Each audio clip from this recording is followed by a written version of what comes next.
자, 오늘 말씀의 제목은 한국인이 예수를 믿어야 하는 이유입니다.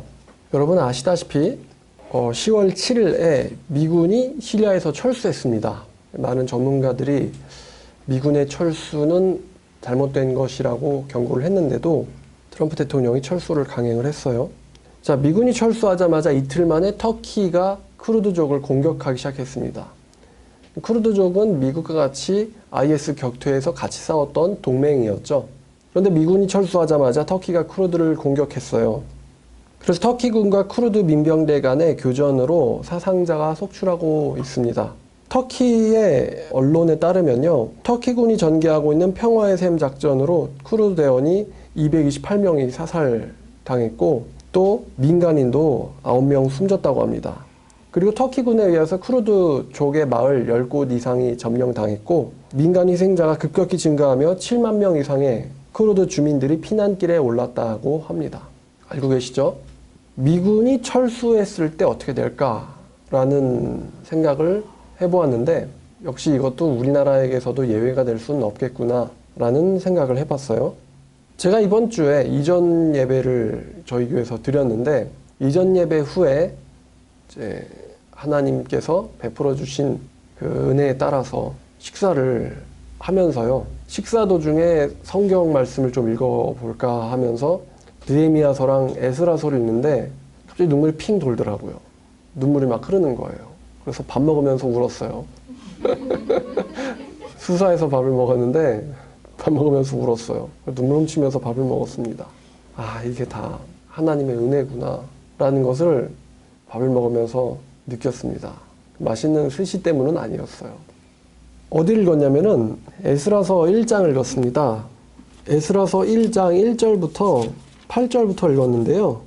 바사왕 고레스 원년에 여호와께서 예레미야의 입을 통하여 하신 말씀을 이루게 하시려고 바사왕 고레스의 마음을 감동시키심에 그가 온 나라에 공포도 하고 조서도 내려 이르되 바사왕 고레스는 말하노니 하늘의 하나님 여호와께서 세상 모든 나라를 내게 주셨고 나에게 명령하사 유다 예루살렘의 성전을 건축하라 하셨으니 이스라엘의 하나님은 참 신이시라. 너희 중에 그의 백성된 자는 다 유다 예루살렘으로 올라가서 이스라엘의 하나님 여호와의 성전을 건축하라. 그는 예루살렘에 계신 하나님이시니라. 그 남아있는 백성이 어느 곳에 머물러 살든지 그곳 사람들이 마땅히 은과 금과 그 밖의 물건과 짐승으로 도와주고 그 외에도 예루살렘에 세울 하나님의 성전을 위하여 예물을 기쁘게 드릴지니라 하였더라.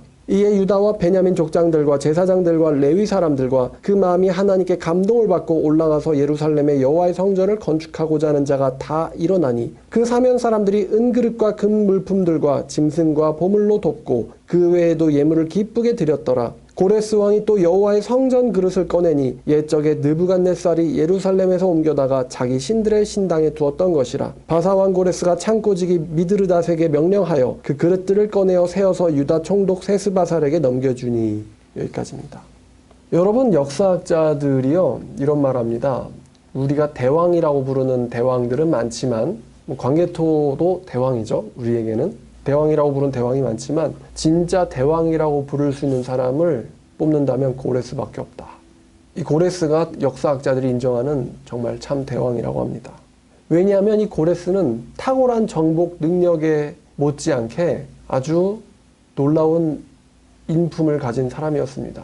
이 고레스는요, 정복당한 사람들을, 지배당한 사람들을 지배해야 된다라는 생각이 아니라 그 사람들을요, 이민족을 따뜻하게 대했던 왕이었어요. 그래서 고레스 왕은요, 자기가 점령하는 나라들에서 아주 평안한 통치를 이루고자 했던 왕이 바로 이 고레스 왕이었습니다. 그래서 사람들이 이 고레스 왕을 지금 이제 2500년이 지난 지금 이 시점에도 고레스 왕을 참 존경받을 만한 대왕이다라고 말합니다. 그래서 고레스 왕의 그 키루스 실린더가 대형 박물관에 보관되어 있는데 그곳에도 이민족에 대한 아주 후덕한 인품을 우리가 그에게서 엿볼 수가 있었어요. 그래서 이사야 45장 1절에서도 고레스를 여호와의 기름 부음 받은 자라고 표현하고 있습니다. 보통 지배당한 국가는요, 지배를 하는 민족에게 모든 것을 빼앗기게 됩니다. 남자들은 아무런 이유 없이 끌려가서 죽임을 당하기도 하고 또 강제 노동에 끌려가기도 하고 아니면 노예로 강제로 잡혀서 노예로 팔려가기도 합니다. 여자들은 그 당시에 재산이나 마찬가지였기 때문에 마찬가지로 노예로 팔려가거나 성노예로 팔려가기도 하거나 아니면은 가차없이 죽음을 당하기도 합니다. 갓난아기들도 마찬가지입니다. 갓난아기들도 단지 지배당했다는 이유, 지배당한 민족의 자식이라는 이유만으로 바위에 내쳐져 죽임당하기도 하고 또 재산으로 팔려나가기도 합니다. 이게 지배당한 민족들이 당하는 거였어요. 근데 고레스는요, 기원전 539년에 바벨론을 점령하고 이 바벨론을 해방시킵니다. 그래서 바벨론인들은 고레스를 해방자라고 부르기도 했습니다. 근데 이 고레스는요, 기원전 539년부터 이제 자기가 왕위에 올랐음을 그 다음 해인 538년에 선포하며 이스라엘 사람들에게 본국으로 돌아가라고 명령했어요. 이 명령을 사람의 머리로 이해하기가 참 쉽지 않습니다. 하지만 이 조소가 있었던 것도 사실인 것 같아요. 왜냐하면 이스라엘 백성들이 돌아가서 성전과 성벽을 세운 것은 사실이기 때문이죠.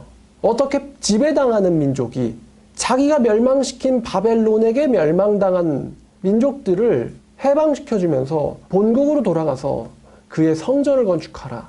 그곳에서 빼앗겼던 모든 기물들을 다시 가지고 가라. 이러면서 미드르닷에게 창고지기에게 명령하여서 여호와의 기물들을 가지고 돌아가라 라고 어떻게 조서를 내릴 수가 있을지 어쨌거나 그것은 사실로 보입니다. 자, 그리고 이제 고레스의 다음 샤한샤인 이 아르타크세르크세스라는 왕이 있습니다. 그 왕은요, 성경에서는 아닥사스다라고 나옵니다. 그 왕에 대한 이야기와 명령이 조서가 느헤미야 2장에 나옵니다. 느헤미야에 나와요.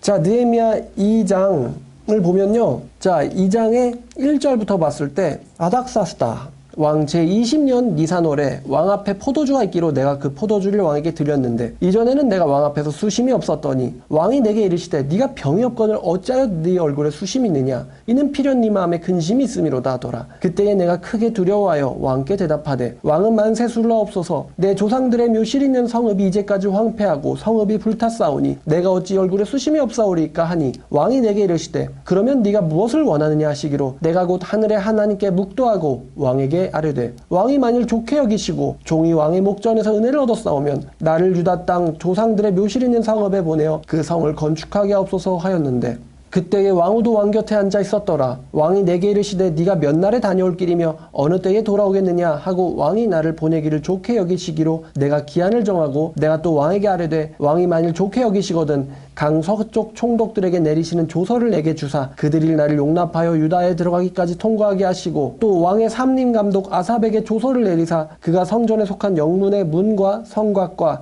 내가 들어갈 집을 위하여 들보로스를 제목을 내게 주게 하옵소서 하매 하나님의 선한 손이 나를 도우심으로 왕이 허락하고 군대의 장관과 마병을 보내어 나와 함께 하게 하시기로.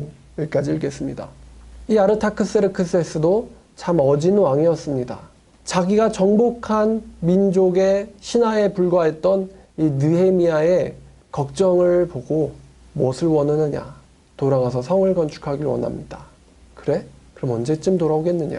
이때까지 돌아오겠습니다. 그래, 좋다. 내가 무엇을 해주길 원하느냐? 왕의 살림 감독에게 명령하사 성전 건축에 쓸 제목들을 주게 없어서 하자 왕이 그것을 허락하였고 또 군대 장관과 마병을 보내었다고 합니다. 느헤미야와 같이. 참으로 어진 왕들이었습니다. 여러분 이제 대한민국 역사로 돌아오자 합니다. 제가 이 식사 중에 눈물을 흘렸던 이유는 우리나라가 이렇게 자유를 누리는 것도 맛있는 음식을 먹을 수 있는 것도 또 맛있는 음료를 즐길 수 있는 것도 또 이렇게 자유를 누리며 인터넷을 할 수 있는 것도 전부 다 아주 어진 왕이 있었기 때문이었다라는 것 때문입니다. 바로 해리 S. 트루먼이라는 미국의 33대 대통령입니다. 이 해리 S. 트루먼은요, 미국의 33대 대통령인데 이 사람 당시에 어떤 큰 두 가지 사건이 있었습니다. 바로 2차 세계대전과 6.25 전쟁입니다. 해리 S. 트루먼 대통령은 1945년부터 임기가 시작되어서 1953년까지 임기를 마쳤습니다. 그러니까 45년부터 53년까지니까 2차 세계대전의 끝과 또 한국전쟁을 경험한 미국의 대통령이죠. 그리고 이 더글라스 맥아더라는 미군 총사령관에 대해서도입니다. 이 더글라스 맥아더에 대해서 어제 알아보니 이 맥아더 장군이요, 우리나라의 공산주의 군대가 쳐들어왔다라는 이야기를 듣자마자 미군 합참의 지시도 받기 전에 당장 파병을 하라 라고 이야기를 했다고 하네요. 당장 가서 도우라. 그렇게 이야기했다고 합니다. 또 그리고 이 해리 S. 트루먼 대통령도요. 공산주의자들이 한국에 쳐들어왔다라는 보고를 듣자마자 에잇 개땡땡들 당장 파병해 라고 외친 이 말이 아주 역사적으로 유명합니다. 에잇 나쁜 놈들 당장 파병해. 이게 바로 해리 S. 트루먼의 주저없는 결정이었다는 것입니다. 여러분, 왜 미군이 우리나라에서 이 우리나라의 자유와 민주주의를 지켜주기 위해서 미군을 저 1만 킬로나 멀리 떨어진 곳에서 파병하여서 전쟁을 수행했을까? 이 질문이 정말 풀리지 않는 미스테리 같은 어려운 질문이에요. 어떤 사람들은 그렇습니다. 뭐 돈 벌어먹기 위해서다. 아니면 뭐 국사 시간에 배웠던 것처럼 한반도는 지정학적으로 지리학적으로 굉장히 중요한 곳에 위치하고 있다. 뭐 대륙을 들어가는 무슨 발판 같은 곳이다. 이런저런 말을 많이 합니다만 여러분 그 당시에 한국의 수준을 살펴본다면 과연 미국의 입장에서 한국을 지켜줄 만한 가치가 있는 나라였을까라는 생각을 하게 만듭니다. 제가 그 당시에 한국의 경제적 수준이 얼마 정도였나를 가늠해보는 자료를 찾아보려고 했는데요. 참 재밌게도요. 1953년 이전에는요. 아예 우리나라 경제에 대한 자료가 없습니다. 왜냐면 아예 경제활동 자체가 거의 없었던 데다가 뭐 통계 내거나 조사할 만한 기관도 없었던 거예요. 자, 근데 1955년? 그때에 이제 GDP가 자료가 있는데 얼마였냐면은 우리나라의 1년의 1인당 GDP가요. 1년의 1인당 GDP가 67달러였어요. 그럼 67달러면은 대충 오늘날 여러분들 개념으로 바꾸면 한 6만 7천 원 정도입니다. 맞나요? 6만 7천 원? 6만 7천 원으로 1년을 살았어요. 그럼 그거를 12로 나누면 얼마냐? 그랬더니 한 달에 5.5달러 써요. 5,500원. 그거를 30일로 나누면 얼마냐? 0.18달러, 즉 하루에 쓰는 돈이 180원이었습니다. 그게 우리나라 1955년대의 경제였어요. 우리가 무슨 요즘 오늘 남아프리카의 어려운 사람들이 하루에 1달러 미만의 돈으로 살아가고 있습니다. 도와주세요. 1,000원 이하의 돈으로 하루를 살아가고 있습니다. 그들은 물을 길러 수키로를 걸어가야 합니다. 이런 거를 보면서 도와주세요라는 거 여러분 공익 광고로 접하시죠. 근데 그 당시 우리나라의 하루 생활비가 180원이었다는 것입니다. 그나마 그것도 경제활동을 하는 인구에 한해서 180원이라는 것입니다. 물론 이게 1955년의 자료니까 물가 차이는 있겠지만요. 우리나라가 세계 최빈국이었습니다. 가장 가난했던 나라였습니다. 정말 아무것도 없는 폐허였어요. 일제에게 침략당해서 수탈당하면서 모든 것을 빼앗기고 강제징용에 여러분들도 아시는 위안부에 모든 것을 빼앗기고 나라의 주권도 빼앗기고 이름도 빼앗기고 정치도 빼앗기고 다 뺏기고 아무것도 남은 게 없는 상태였어요. 근데 그 나라에 지금 북한이 쳐들어왔습니다. 이 나라를 공산주의로 만들겠다. 김일성이가 이 나라를 내가 지배하겠다며 쳐들어왔어요. 근데 아무것도 가지지 못한 나라, 아무것도 정말 가질 만한 것이 없는 그 나라를 위해서 1만 킬로나 넘은 나라에서 미국이 군대를 보내왔어요. 왜 그랬을까? 수많은 사상자가 날 것을 대통령은 몰랐나? 그리고 여러분 아시다시피 전쟁에서 이길 때까지 함께했고 그 뒤로 지금도 함께하고 있습니다.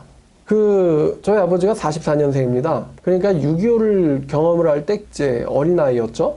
저희 아버지가 가끔씩 되게 재밌는데 제가 서울에 살 때 아버지가 청계천 도깨비시장을 가가지고요 뭔가를 가끔 사오세요. 그래가지고 매우 짙은 카키색의 봉지인데 그걸 뜯어가지고 막 맛있게 드시는 거예요. 그러면서 제가 아빠 이게 뭐예요? 그랬더니 이게 미군들 전투식량이라는 거예요. 근데 되게 맛있어가지고 자기가 가끔씩 사 먹는다고 합니다. 그래서 이제 저한테 택주야 미군들은 우리나라 되게 어려울 때부터 이런 거 먹었다? 그러시면서 얘기하시는 거예요. 그래서 아빠 이거 어떻게 하세요? 그랬더니 자기가 어렸을 적에 미군들을 따라다니면서 미군들을 따라다녔는데 미군들이 이거를 줬다는 거예요.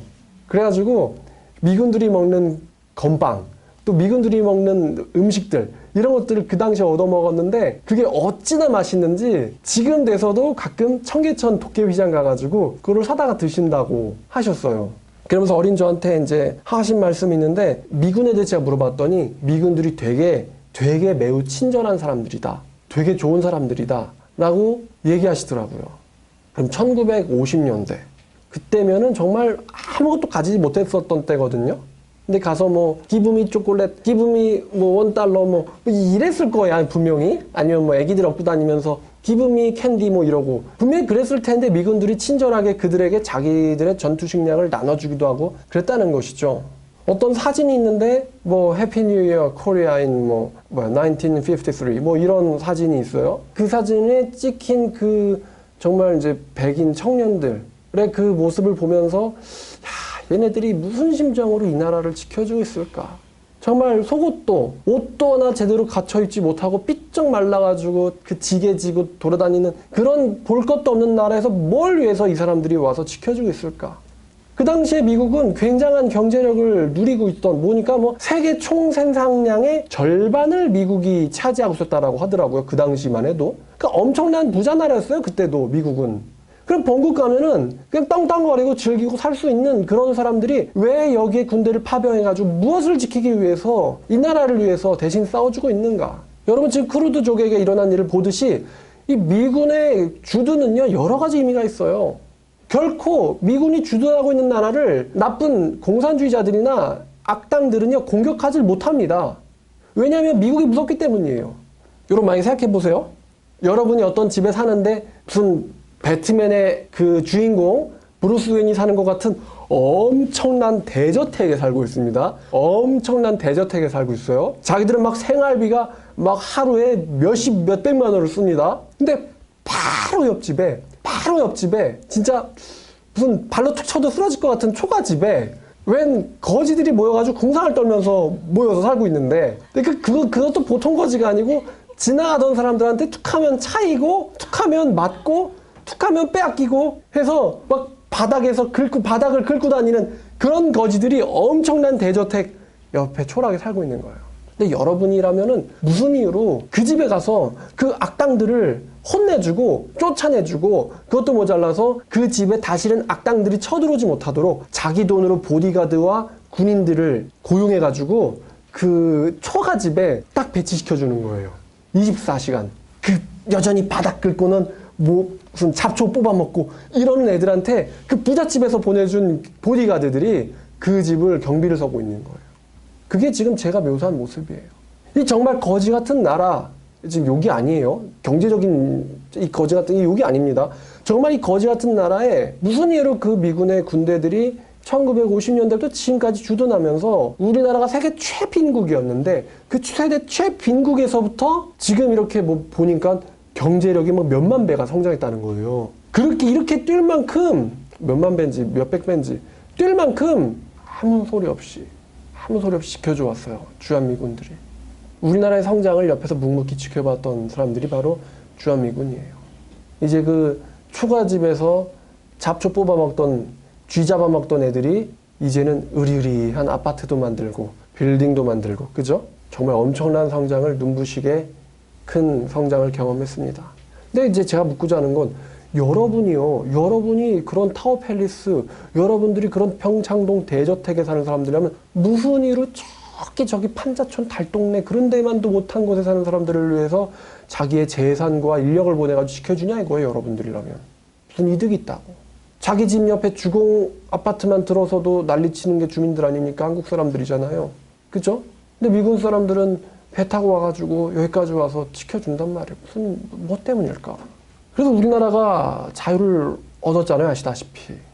그럼 여러분, 그때가 또 식민지인데, 우리가 식민지 당했었죠? 근데 여러분, 식민지를 당하면 어떻게 되나? 제가 또 식민지를 또 알아봤는데 제일 유명한 게 콩고예요. 콩고가 벨기에한테 식민 지배를 당했는데 어떻게 대우를 받았냐면은, 그 고물을 채취해야 되는데, 콩고에서 고물을 채취해야 되는데 할당량을 정해놓고는 할당량을 맞추질 못하면은 손목을 잘랐어요.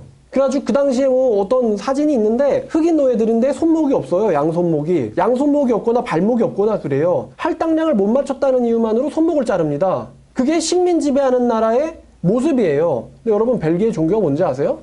천주교입니다. 지금 천주교 왜 그러냐? 걔네들은 몇천 년 동안 지배해왔던 종교예요. 그러니까 천주교를 갖고 있는 사람들이 타 나라를 지배를 할 때 그때 그렇게 가혹하게 대하는 것이 그들에겐 당연한 거였어요. 그들도 중세 때 농로 만들어가지고 신분 나누고 지배하고 그랬잖아요. 또 통치 도구로서 이 종교를 이용했던 게 바로 천주교 아닙니까? 그러니까 하나님 있는 사람 왜 저래가 아닌데 하나님 있는 사람들이 그래 왔어요. 여태까지. 제대로 못 믿어서. 그래가지고 뭐 남의 나라도 아니고 지네 나라 재료를 채취해서 자원을 채취해서 바쳐야 되고 또 그거를 맞추지 못하면 손목을 자른다. 이게 식민지배 당하는 나라의 서러움이에요. 그래서 손목 없는 노예들이 도처에 돌아다녔어요. 여러분 콩고 식민지 그러면 그 이상한 괴이한 사진들이 쉽게 붙듭니다. 흑백 사진들이. 그리고 이제 유럽권은 어떻습니까? 뭐 포르투갈이나 스페인이나 이런 데 식민지 치면은 그 나라 사람들이 이 남미나 이런 데를 가서 점령을 식민지화 시킨단 말이에요. 그 다음에 뭘 하냐면은 그 나라의 광산 같은 데다가 강제로 그 나라 사람들을 보내가지고 강제 노동시키는 거예요. 그래가지고 뭐 남아메리카 이런 데서 은광, 금광에서 사람들을 보내가지고 채취해가지고 본국으로 갖다 바치는 거예요. 그러니까 나라 그쪽이 부자가 되지. 이쪽은 죽어나는 거고. 노동 제대로 못하면 학살하고. 때리는 건 기본이죠. 학살하고. 그게 지배당하는 민족의 처지입니다. 근데 여러분 미국은 어땠나요? 미국은 전쟁에서 이겨주면서도요. 야 우리가 자본주의 국가거든? 그리고 우리 공화정이야. 너희들은 보니까 너희 자신의 몸조차도 지킬 수 있는 능력이 없는 애들이야. 그러니까 보호라는 명목으로 내가 너를 지배하겠어. 얼마든지 그럴 수 있는 나라입니다. 대한민국의 자유를 위해서 대한민국을 위해서요. 미국만큼 인적 자원과 물적 자원을 소비한 나라가 없을 거예요. 얼마든지 미국 그럴 수 있어요. 너네 나라 무슨 1인당 GDP가 67달러라면서 한 달에 5,000원으로 산다면서 하루에 200원도 안 되는 돈이면 너네들이 뭐 그거 200원 벌자고 너네들이 애쓰는 애들이라면서 180원만 줘도 너네들을 하루 종일 부릴 수 있다며? 그게 나라냐? 야 차라리 내가 그냥 통치할게 니네들. 니네들은 내가 시키는 대로만 해. 이렇게 정치적 자유를 얼마든지 빼앗을 수 있는 입장이었어요 미국은. 야 너네 미개에 무슨 정한수 떠다 놓고 무슨 이상한 종교 토속 종교 믿는 나라라면서 무슨 불교인지 뭔지 또 무속신앙 또 민간신앙 이런 거 믿는 나라라면서 너네들이. 그러니까 우리 개신교거든? 우리 개신교니까 우리 종교 그냥 받아들여. 이제부터 대한민국은 개신교 국가다. 그렇게 내가 할 거야. 얼마든지 정치적, 종교적으로 입장을 낼 수 있는 나라가 바로 미국이었어요. 대한민국한테. 근데 여러분들이 아시다시피요. 미국은요. 우리나라를 지켜만 주고 어떠한 강요나 의무를 부과하지 않았어요. 무슨 하루에 200원으로 사는데 거기서 무슨 국방비를 뜯어냅니까? 그죠? 지금이야 뭐 1조 원 줄 거냐, 1조 1,000억 줄 거냐 이러고 있지만 그 당시에 200원으로 살던 사람들, 경제활동하던 사람들이 200원 벌려고 살던 사람들이에요. 거기서 뭘 뜯어냅니까? 그 나라한테서. 제가 참 인상 깊은 사진 한 장 있는데 메가더 장군과 이승만 대통령이 서로 이렇게 안고 있는 사진이었어요. 이렇게 막 팔을 붙잡으면서. 보면서 뭉클하더라고요. 메가더라는 사람이 인격이 어떤 사람일까? 하루에 200원 벌려고 사는 사람들의 대통령, 뭐 대통령? 이게 나란가? 자기는 충분히 그렇게 생각할 수 있어요. 자기들은 항공모함 만들어가지고 미국에서 여기까지 오는데 쟤네들은 막 숟가락 가지고 접시 때리고 이런 애들이잖아요.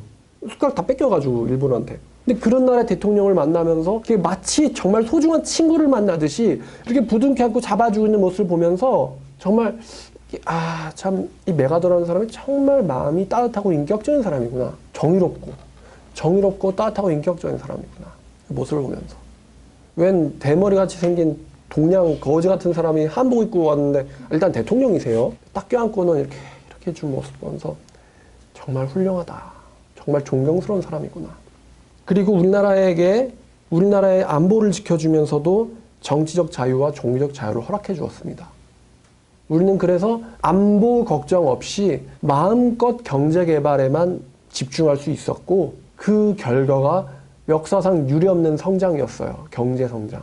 당연하겠지만 미군 없었으면 불가능했던 일이고요. 이미 미군이 없었다면은 북한이겠죠, 여기는. 여긴 이미 북한 조선민주주의 공화국이 인민공화국일 거예요. 무슨 민주주의인지 모르겠지만. 그러니까 우리가 지금 이렇게 스마트폰도 하고요. 맛있는 밥도 먹고요. 또 맛있는 커피나 티도 먹고요. 좋은 차도 타고 안락한 집에서 따뜻한 물로 샤워도 하고 따뜻한 밥도 먹고 맛있는 반찬도 먹고 그럴 수 있는 거예요. 제 생각이 틀렸나요? 한번 이렇게 생각해 보세요. 만약에 중국이 우리나라를 지배했다면 걔네들 군대 이름이 인민해방군이잖아요. 중국이 우리를 해방시켰다면 우리가 이렇게 살 수 있었을까? 지금 홍콩에서 일어나는 거 보이시죠? 뭐 시위하다 잡혀가서 강간당하고 시체로 발견됐다. 여중생이. 그런 거 뉴스 뜨잖아요. 수십 명이 막 쥐도새도 모르게 사라진다. 그 다음에 시체로 발견된다. 수용소로 끌려가서 강간당한다. 경찰들한테. 지금 그게 홍콩에서 일어나는 일이잖아요. 만약에 중국이 우리나라를 지배했다면 시진핑 만세를 외치든지 마오쩌둥이나 시진핑 그리고 뭐 사상의 자유 이런 것도 없이 무조건 공산주의가 옳다면서 중국 공산당을 위해서 충성했겠죠. 아니면은 북한 김일성이가 우리를 해방했다면요. 그러면 여러분들 중에 이쁜 사람들은 다 아마 지금쯤 김정은 별장에 있을 겁니다. 이쁜 사람들 김정은 별장에 있고 체격 좋은 녀석들은 이제 그 뛰어다니면서 김정은 뭐 무슨 호위한다나 만다나 그런 거 냈을 수도 있겠고 아니면은 강제 수용소나 노동소 끌려가가지고 강제 노동하고 있을 수도 있겠고 건장한 남자들은 그러고 있겠죠. 다 착취당해가지고 위대하신 이러면서 세뇌 걸려가지고 뭐 일본이 지배했다면 뭐 일본 지배는 여러분들 잘 아시죠? 아니, 국사를 배웠으면 알 거예요. 다 뺏기죠. 뭐 이름까지 뺏기는데 뭐 문화 말살 정책 이름이랑 언어까지 뺏어가는데 뭐 이런 질문을 한번 또 해봤습니다. 왜 미국이 우리나라의 정치와 종교의 자유를 주기로 했을까? 왜일까? 얼마든지 강요할 수 있는 나라인데 아마 이유는 이래요. 미국 사람들의 근본이 청교도들인데 이 청교도들이 누군가 하니 1620년에 영국에서 박해를 받아서 신대륙으로 도망간 사람들이에요. 그러니까 박해를 받아서 신앙의 자유를 찾아서 도망간 사람들이에요. 그 사람들이 제일 원했던 것이 정치적 자유가 아니고 신앙적 예배의 자유였어요. 예배의 자유. 내가 믿는 하나님을 마음껏 예배하고 싶다. 잡혀가고 싶지 않다. 신앙적 자유를 그들이 바래서 도망갔기 때문에 목숨을 걸고 탈출했죠. 영국을. 목숨을 걸고 탈출했어요. 그렇기 때문에 나도 너희들의 신앙을 억압하고 싶지 않다는 거죠. 너희들이 믿는 것이 진리이든 아니든 나는 진리니까 난 강제로 너에게 이걸 강요할 수 있어. 이런 것이 아니라 나도 신앙적으로 억압을 받았었기 때문에 너희의 신앙을 억압하지 않겠다는 거예요. 그래서 우리나라에게 종교적 자유를 주은 것 같아요. 또 나도 정치적으로 억압을 당했었기 때문에 너희들을 강제로 식민지화하지 않겠어. 같아요.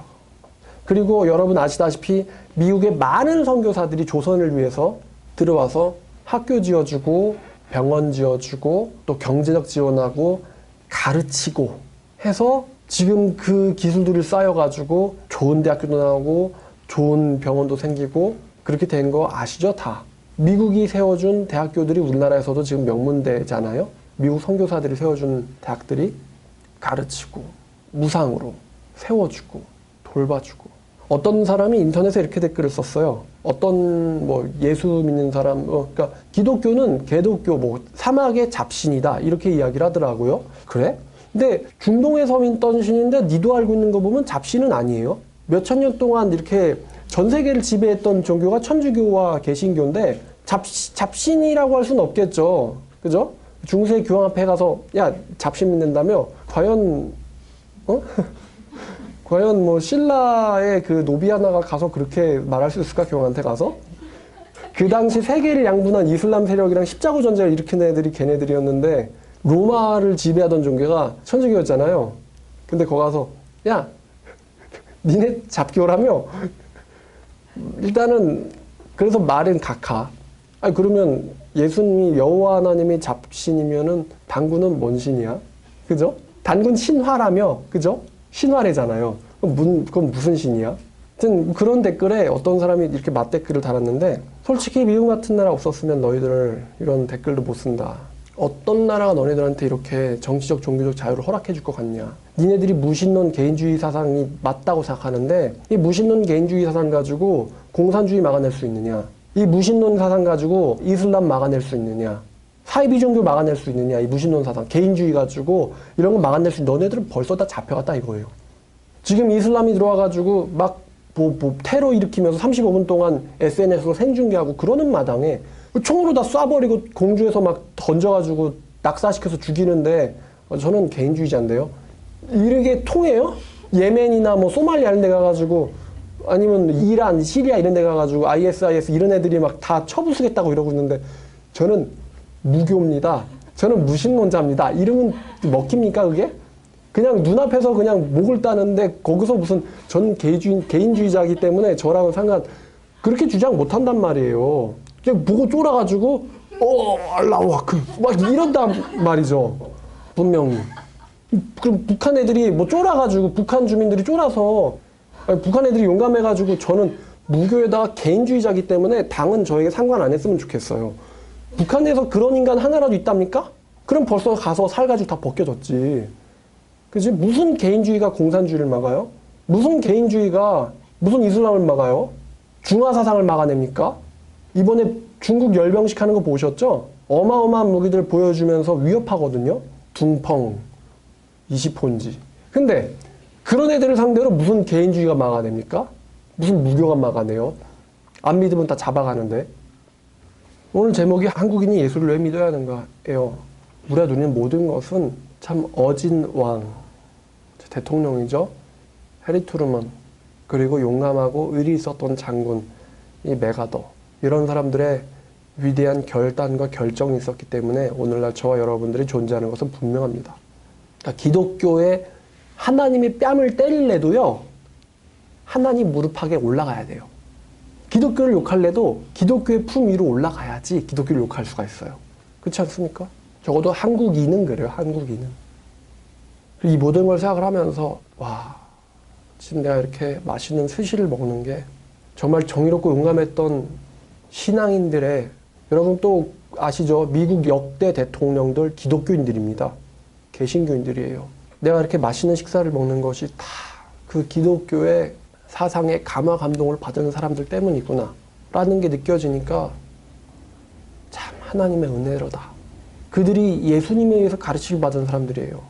만약에 그들의 신이 예수님이 아니고 원수를 사랑하라, 이웃을 사랑하라, 먼저 대접하라, 이런 가르침을 주신 예수님이 아니라 이교도를 보거든 쳐라, 이런 가르침을 주는 뭐 알라였다면, 이교자를 보거든 목을 베어라, 이런 가르침을 주는 사람이 그들의 하나님이었다면 아마 우리나라가 침공당했겠죠? 미국한테. 그걸 느끼면서 또 하나가, 야, 이렇게 예수님의 가르침에 감화를 받은 사람들도 저런데 예수님은 얼마나 어지실까? 예수님은 얼마나 멋진 왕일까? 제가 고레스 언급했잖아요. 한번 고레스 시대에 살았으면 얼마나 정말 역사적일까? 세계의 대왕 중에 대왕이라는 사람인데. 근데 성경은 예수님을 왕 중의 왕이라고 해요. 왕 중의 왕이시다. 만 왕들의 왕이시다. The King of Kings. 왕들의 왕이시다. 이 고레스도 위대한데, 해리 트루먼도 위대한데, 이 예수님은 얼마나 위대할까? 이 예수님의 통치를 바라는 사람들이 바로 나구나. 예수님의 통치를 바라는 사람들 중에 하나가 바로 나구나. 이것을 느끼면서 참 많은 생각을 했어요. 그래서 우리 한국인들, 특히나 한국의 기독교인들은요, 한국인들에게 예수를 믿으라라고 선포할 만한 책임도 있고 자유도 있습니다. 아, 예수합니다! 이런 사람들한테 역사를 조금만 설명해 주세요. 그들이 왜 이런 결정을 했는지. 너 같으면 그렇게 할 건지. 네 같으면 네 자식 1만 킬로 떨어진 저 무슨 최빈국 예멘 이런 데 가서 해방작전이라고 지켜주려고 가서 50년 넘게 주둔하면서 너 같으면 네 자식 그렇게 보내겠냐? 그 부모들이 뭐가 있었길래 그렇게 자식들을 보내 선신할 수 있었을까? 하나님에 대한 희생과 사랑이다. 하나님이 주신 그 신앙에 대한 그것을 실천한 거죠. 이웃을 향해서 희생하고 사랑하는 거. 비록 종교가 다를지라도 너 같으면 그렇게 하겠냐? 그러면 아마 무신자들이 뭐라고 할까요? 한국은 지정학적으로 웃기시네. 그죠? 무슨 지정학적이에요? 하루 200원으로 먹고 사는데 무슨 자원이 있어요 여기에? 전쟁하면 미사일 내리면 끝이지 뭐 한국에서 뭐 육군들이 와 총 들고 이렇게 올라가야 돼요? 상륙해서? 아니잖아요. 이제 그냥 항공모함 뜨면 끝이잖아요 그냥. 그리고 일본도 있고 미국은 일본도 있고 또 필리핀도 있고 우리나라보다 잘 사는 나라 좋은 나라 얼마든지 있는데 그죠? 적어도 인간이라면 은혜는 알아야 되는 거예요. 그렇지 않습니까? 고양이도 도와주면은 고맙다며 쥐를 잡아다 주고 부엉이도 고쳐주면은 고맙다며 뱀을 잡아다 준다고 하더라고요. 그래가지고 서운할까봐 안 볼 때 몰래 버린다고. 짐승도 그런데 야 이거 맛있다 인겐 이러면서 띡 죽은지 주고 가잖아요. 먹어봐라 인겐 먹었니? 이러면서. 우리 인간이라면 그런 거에 대한 적어도 역사의식 정도는 있어야 되고 또 고마움 정도는 갖고 있어야 되잖아요. 물론 지금의 미국은 그때의 미국보다는 좀 약아진 것 같아요. 그래도 여전히 훌륭한 건 사실이에요. 자, 오늘 이 배운 이야기 가지고 여러분들이 전도도 할 때 써먹고 그 무엇보다도 여러분들이 이렇게 누리고 있는 모든 것들에 대해서 이게 하나님의 은혜구나라는 것을 깨달았으면 좋겠습니다. 감사했으면 좋겠습니다. 그리고 여러분들도 하나님의, 예수님의 통치를 기다렸으면 좋겠습니다. 그분은 정말 멋있는 왕일 것 같아요. 말씀 마치겠습니다.